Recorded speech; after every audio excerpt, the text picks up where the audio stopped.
All right, guys, we're going to do your reading today.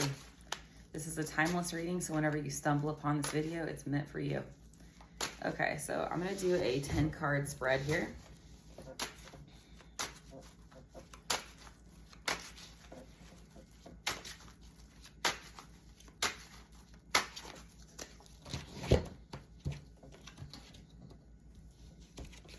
This is a 10-card classic Celtic Cross spread. I will hold the cards up for you guys. All right, so the first card is the present, the heart of the matter and the basis of your situation. And I got the Six of Swords.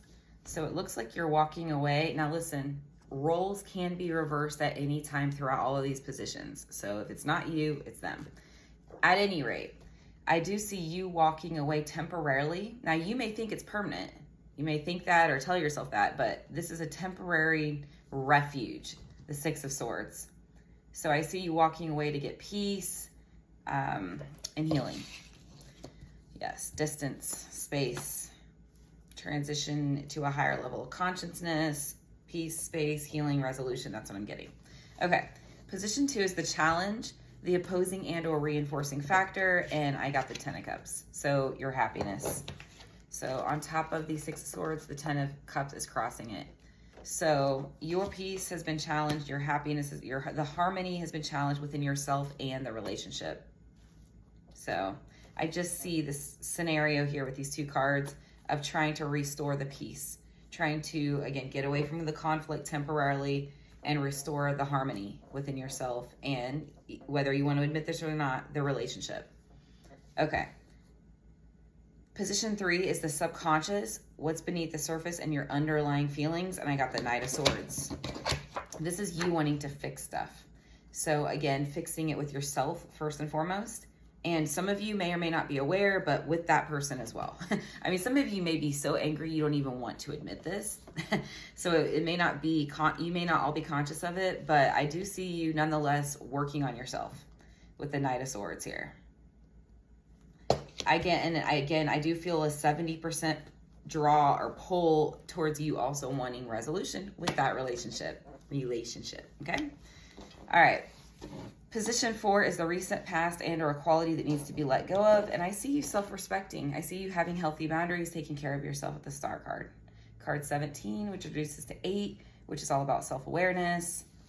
Aquarius energy here. So just healing, restoration, creativity, thought with God, with higher self, higher power. So you're really working on yourself. You're taking care of yourself. You're setting healthy boundaries. Awesome. Okay. Position number 5 is the conscience, what you're actively thinking about. Focus on, and you got health, happy, mind, body, soul, mental health, physical health, the sun, well-being, confidence, positive thinking, healing, courage, strong solar plexus, willpower, health, I just see you healing. Between these two cards, the recent past and the Star here and the sun, you're on track. I'm gonna tell you right now, you're absolutely on track. This also has to do with faith and miracles, that card. Like, that's what will result of in with all of this. Position number 6 is the near future. So this is the next 4 to 6 weeks. And we've got the Queen of Pentacles. This is your person. I see some kind of reconciliation or rectification or cordialness, respect. Yeah, with your person. That's what I'm getting here. For some of you guys, you may actually contact your person or they may contact you within 4 to 6 weeks. And it looks respectful. It looks generous. It looks kind. It looks, solid. So, looks really good. Position 7, how you see yourself in the situation. And I got the Magician, strong. Again, having boundaries, knowing what's wrong and right, asserting your will, like taking care of yourself, working on yourself, maybe your career for some of you. Working on, again, your core root red chakra, your root foundation. You're doing that work. You're putting in the action with the Magician. Position 8 is external influences and outside factors, how others see the situation.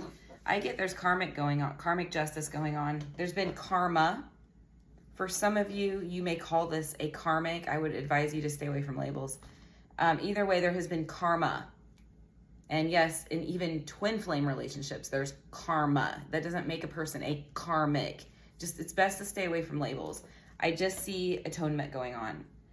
I see forgiveness. I see God. I see his angels. I see, you know, the higher power looking at the situation and balancing the karmic justice. There's karma on both parties, both sides. There's lessons, there's learning, there's spiritual lessons here. Growth and development, highly spiritual growth occurring. Position number 9. Position 9 is your hopes and your fears. And I got the 7 of Cups. It's like, you have a little anxiety. I'm going to be honest. Am I going to be lost? Am I ever going to reconnect with this person? Is this person ever going to apologize? Is this person ever going to take accountability? Is there always going to be a third party? You know, these thoughts, this anxiety, like, you know, am I enough? Was I enough? Even though, like, you know, we are all enough, but, you know, this person might have made you feel like you weren't enough. So you're just having all these racing thoughts and anxiety. You may have insomnia. You may be up at night. What are they doing? You know, what am I doing? Where are things going? Are we really going to be able to make this work? Do I have to reach out? Are they going to reach out? Are they ever going to take accountability? Am I the only one reeling? That's what I get. Position 10 is the final outcome. Note, it must be read in conjunction with position number 5, which was the Sun. So this final outcome is the 9 of Swords. Now let me read it individually first. So I see worry on your part, panic, feeling alone, feeling isolated, feeling like no one understands, and especially that person, they don't understand. This is what I'm seeing here. You're panicking like, dude, do I not have support, or does this person not support me? Like, can they not see what's happened here?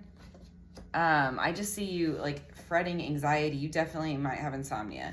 Like, be staying up at night, like your mind's going.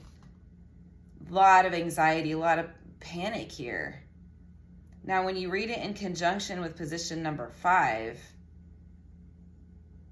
I see you being your own worst enemy. I see you sinking.